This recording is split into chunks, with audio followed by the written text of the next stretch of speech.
হরি বল। তো সবাই কেমন আছো? আশা করি সবাই ভালো আছো। আর এইটা আমার সোনামা, দেখতেই পাচ্ছ। আর আমরা গেছিলাম ঠাকুরনগর, তো তোমরা সবাই জানোই। আর এই সোনামার জন্য আমরা অনেক অনেক গিফট নিয়ে এসেছি, তাই না সোনামা? হ্যাঁ, তো তোমাদের আমরা দেখাবো কি কি গিফট নিয়ে এসেছি।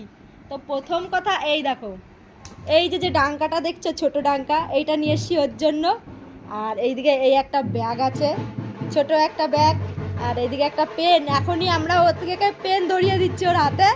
সোনামা, সোনামা, এই যে, এই যে পাখি টুকি, তাকাবেই না, ও তাকাবেই না, ও গিফট নিয়ে ব্যস্ত, দেখেছো কি করছে। তারপরে দেখো, এই কচ্ছপটা এনেছি ওর জন্য। এই দেখেছো কচ্ছপটা কত সুন্দর, তো কমেন্টে জানাও। আর কি কি এনেছি তোমাদের দেখাবো অবশ্যই। এই দেখো, এইটা প্যাক প্যাক করে বাজবে, এইটা তোমার। আর একটা গেঞ্জি, যেটা তুমি যা দেখলে পরে আছে। আর সাথে এই যে আরেকটা গেঞ্জি নিয়ে এসছি ওর জন্য। তো সবাই প্লিজ কমেন্টে জানিও ওর গিফট কেমন হয়েছে। তো সবাইকে টাটা। আর এদিকে সোনামাটা টাটা দিয়ে দাও, টাটা।